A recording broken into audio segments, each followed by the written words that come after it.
Hora de conversar com Juliana Rosa. A Rosa está de volta. Tu és divina e graciosa, estátua majestosa. Ai, que do lindo. Amor. Já te cantaram muito essa música? Já. Megali, você tá romântico, é isso? 2022, 2022 vai ser um grande ano.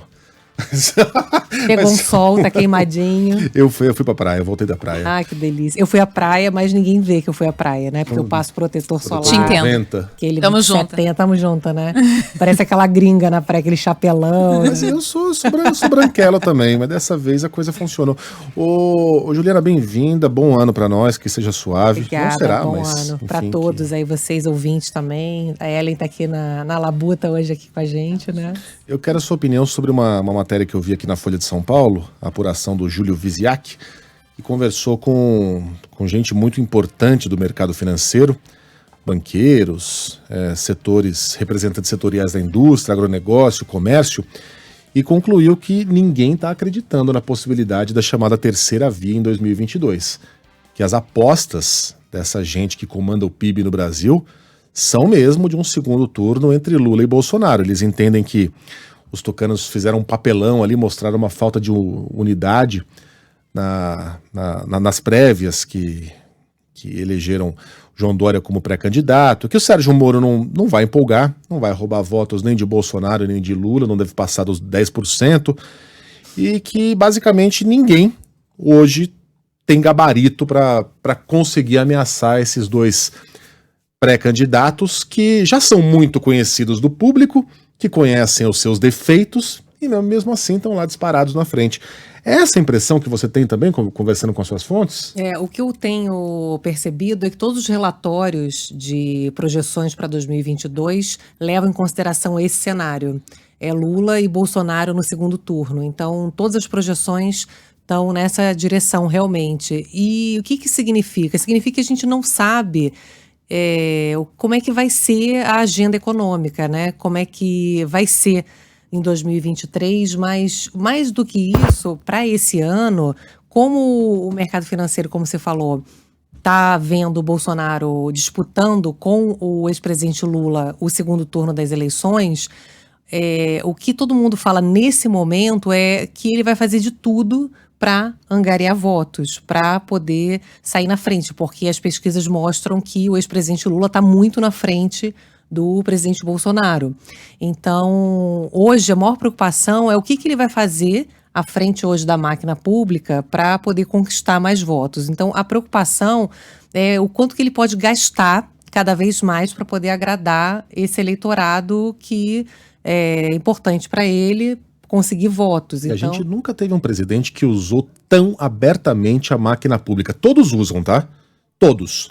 Mas ninguém de maneira tão descarada quanto o Bolsonaro, com aumentos para o funcionalismo, mas só para a base eleitoral dele. Os policiais, né, com o orçamento secreto, com fundo. Ele não tem vergonha. O orçamento secreto foi algo realmente muito escancarado, porque eu me lembro que a gente entrevistou o ministro Paulo Guedes no final do ano, né, no Canal Livre da Bandeirantes, e ele falou, mas outros governos faziam isso também e tal, que é o toma lá da cá, né, para conseguir voto no Congresso. Só quando você vai ver, o valor, o montante é algo muito maior do que historicamente se gastava.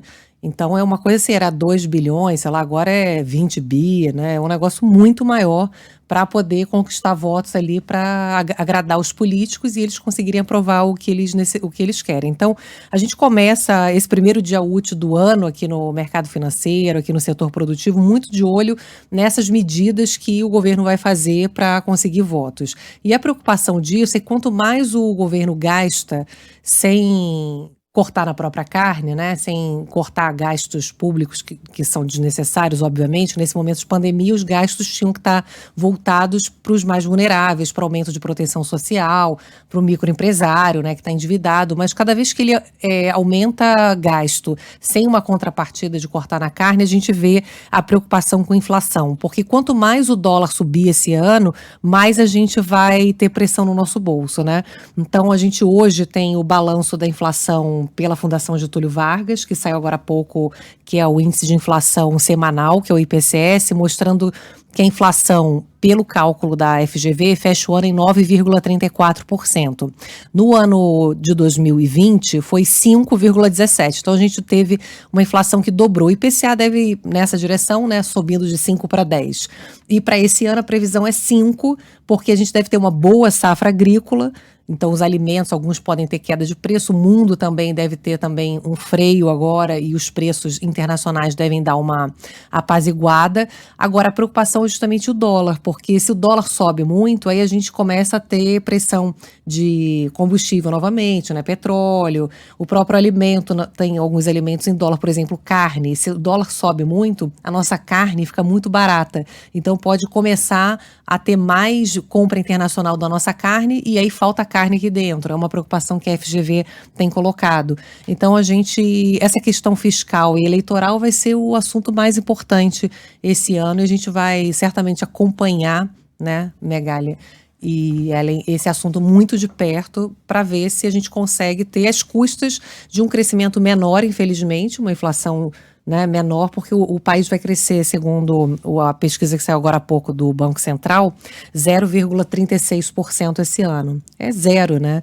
Por conta de um juro maior, de uma tentativa de puxar essa inflação para baixo, que é importante, mas o Banco Central fazendo sozinho esse trabalho de controlar a inflação, enquanto a gente tem um governo que é muito gastador. E isso deve ser a tendência, né? Essa deve ser a tendência para 2022. 2014 foi a eleição daquele sentimento de insatisfação difuso, né? Do gigante acordou, 2018 da corrupção.